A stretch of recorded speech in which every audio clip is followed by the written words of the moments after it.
The Naga Baba or the naked saints of India.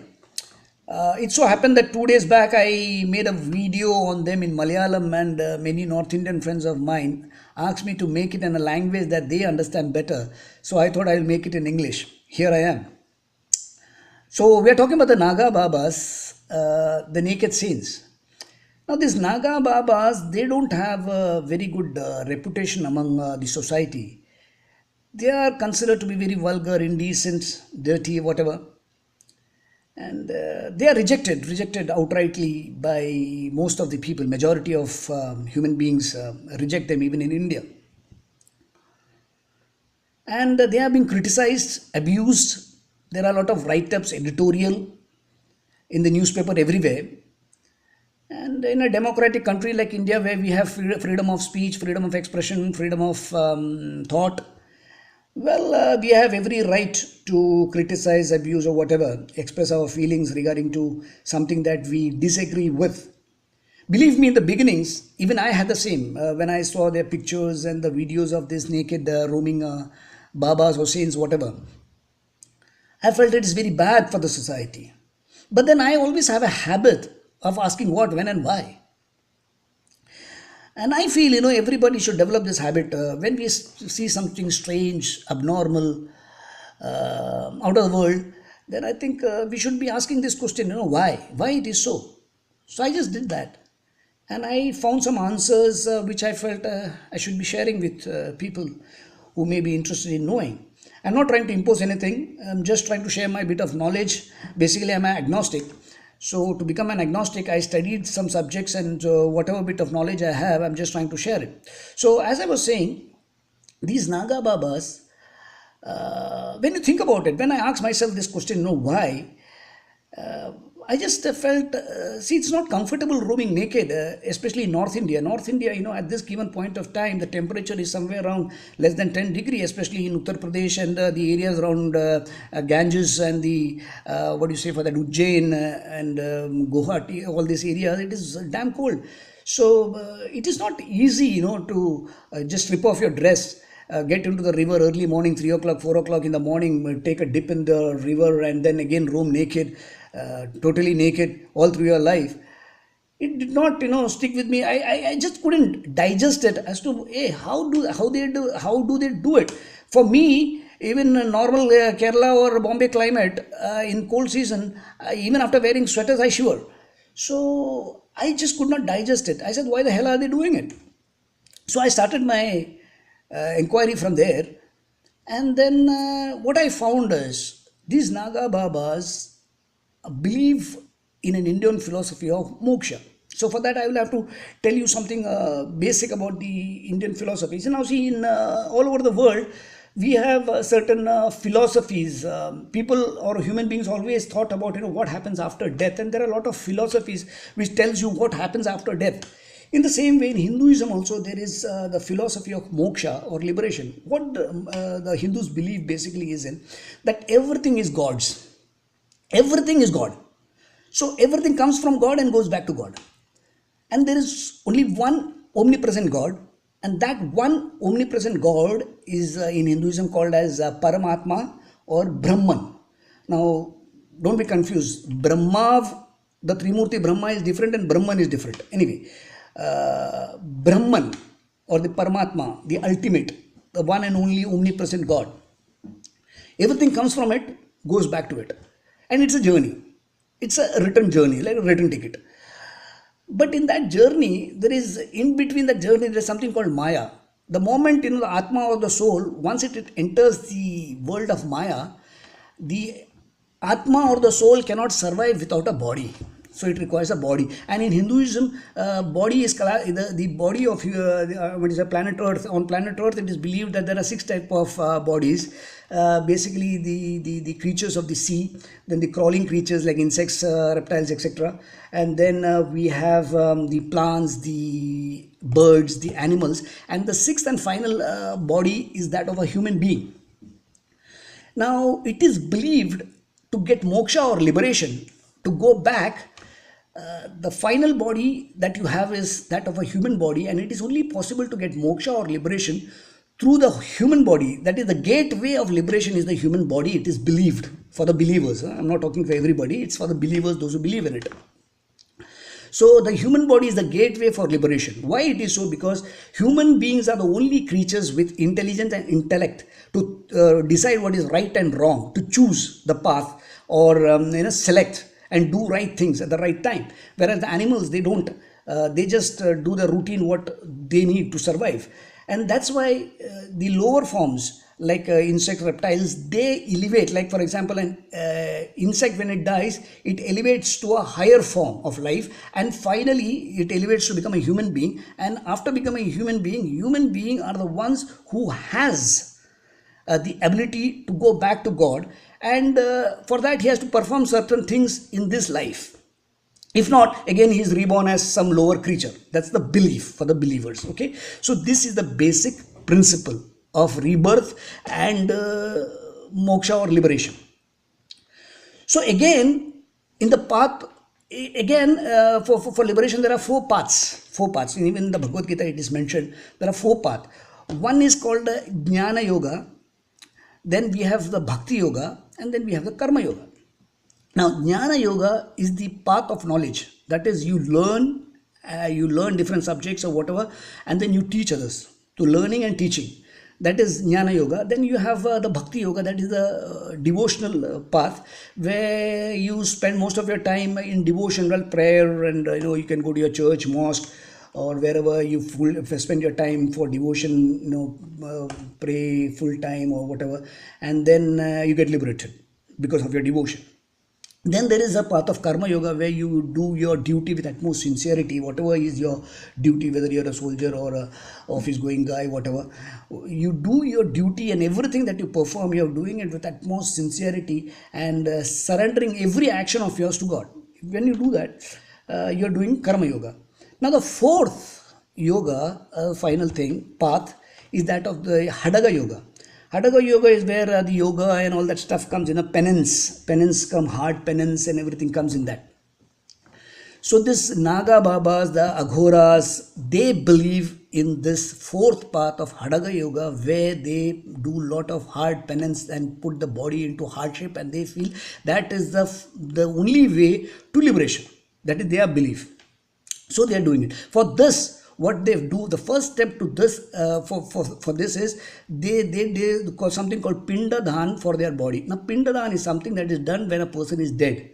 Normally in Hinduism, when a person dies, there is a ritual. It's a ritual called Pindadan that is done to liberate the soul of the dead person. So it is a ritual, and it is done normally when a person dies. But these people, when they are alive itself, they do the Pindadan for their body as though they are dead. So they have even given up their bodies. Now, in short, I'll just try to tell you the steps that are taken by them to become a Naga sannyasi. It is not like, one fine morning you take a train or a bus and you go to Uttar Pradesh, you just rip off and then dip in the river Ganga, and then you start growing a beard, and one fine morning you become a Naga Baba. No, it is not possible. I feel it is more difficult than recruitment of the army. See, first and foremost, to become a Naga Baba, first they have to choose an akhada. There are about 13 akhadas. See, it's like a institution, you can say, 13 of them. 13 akhadas are there, just to name a few. Like there is the Juna akhada is there, Niranjani akhada is there, Atal akhada is there, Maha Nirvani akhada is there, Bada Udasin akhada is there, Naya Udasin is there, then Nirmohi akhada is there, then Pancha Digambar, Nirvani, Nirmala, like that it goes up to 13 of them. So 13 akhadas are there. You need to get enrolled into any one of the akhada. Now to get enrolled there, the first thing is you have to clean shave. You have to remove your hair. You have to be clean shaved. Then take dip in river Ganga for 108 times. After that, he has to take up 5 sannyasis as his guru. If a person wants to become a Naga Baba, I'm telling you step by step, this is the first step. So he has to shave off his hair, take dip in the river Ganga for 108 times, then choose 5 sannyasis as his guru, and then the Diksha of the Brahmacharya is given. It takes about 6 months for this. At this point, he is inducted in the akhada after 6 months. The enrollment or admission, it takes 6 months. Now, after that, 3 years he is given the Diksha to become the Mahapurusha. It's something, it's a designation, like in the army and all, you have the designation. So it is like a Mahapurusha. After becoming the Mahapurusha, he is given the training to become the Avadut. I'm sorry, Avadut. He is given the training to be the Avadut. Now, after he becomes the Avadut, he becomes a sannyasi. And after becoming a sannyasi, he becomes a Digambar and then Sri Digambar. And after that, he is given the title of Naga Baba, Naga Sannyasi, whatever. And that's the stage. When he becomes a Naga, that is the time when he strips off totally. So just imagine, it takes, I am told, something between 16 years and above. And I am told there are people who are still lingering, in the akhadas for more than 16 or 32 years. There are people who are 32 years in the akhada and not become a Naga. Because see, it's not so easy, to strip off and then bear all this, tough penances and then the climatic conditions and, to adjust your body to all this penance and the hardship and all. And, they what do you say for that? They eat only once in a day. They eat once in a day only. So life is not all that easy for them. So to adjust to the tough, what do you say for that? Circumstances, they need to develop the body to that stage. And normally, these people, they don't reside in society. They always stay away from them. And this word Naga in Sanskrit means mountains or hills, etc. are called Naga. Naga is mountains. So people who reside in the mountain, around the mountain, is called Nagas. So that is how they got their name. And most of them, they reside in the jungles, the caves, mountains, mountain caves, etc. And they don't come in normal society. They don't, in the civilian society, they don't come. They come to civilian society only during the Kumbh Mela for a couple of days or whatever is the designated number of days, and they just go back. And if anybody has to meet the Naga Babas, you have to go to them and meet them wherever they are. So this is how this Naga Babas have a lifestyle. And then it's up to people to choose. In Hinduism, what happens is, so what Naga Baba they believe is, they believe that this path of penance, hardship, of liberation is the only way to liberation. And they are so confident, they confidently say that we are the only people, or we 100% will get liberated. And that is their belief system. Okay, that is what they believe in. And that's why they stick to strict penance and all that devotional path and yoga and all that stuff. But then in Hinduism, it is not recommended for everybody. As I told you earlier, there are 4 paths. So you can choose whichever path you want. So this path is a path that they chose, and this is not an easy path. When I told you all the steps and all those things, I think I'm able to convey that it's not an easy thing. So it's a tough path. But for normal civilians, there are other 3 paths which you can adopt, which I told you, like the Jnana Yoga, Bhakti Yoga, Karma Yoga, where you do your duty or devotion or knowledge and all those things, and okay, you get liberated. That's what the belief. So in Hinduism, what happens is, for anything and everything there is option. Even for God, there is a buffet of gods. You can select whichever god you want. There are a lot of gods. In the same way, for moksha or liberation also, there is more than a couple of paths. There are 4 paths or many paths. So whichever path you want, you can choose.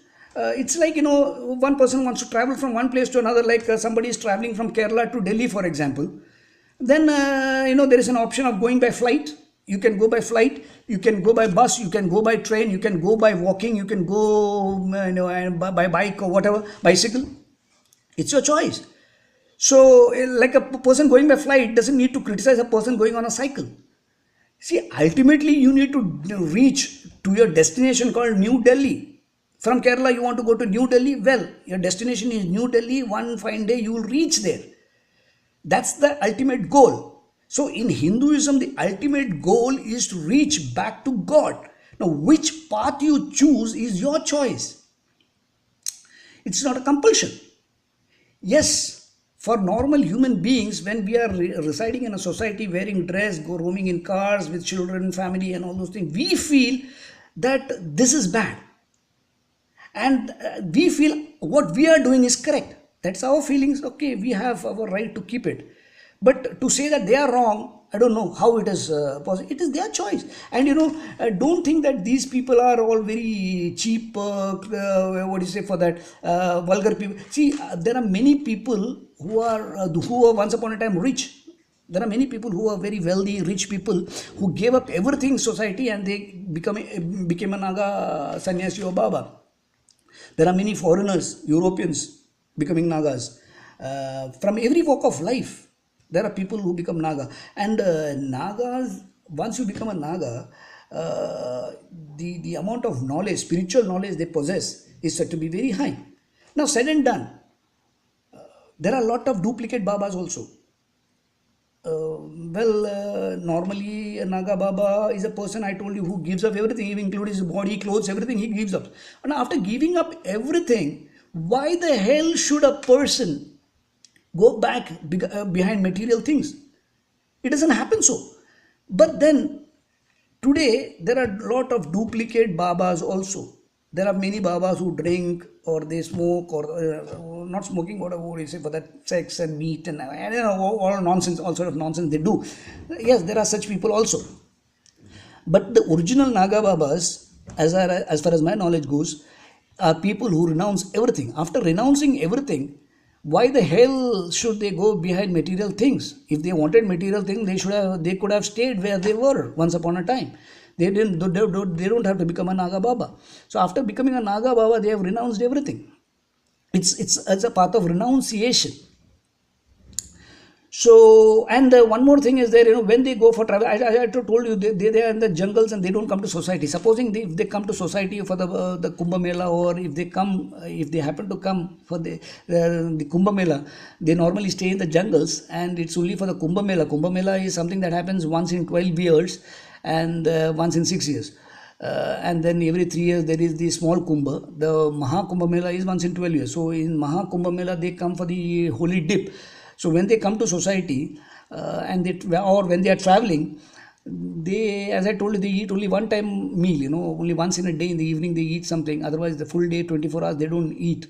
And even for that, they go around, houses begging from one house to another.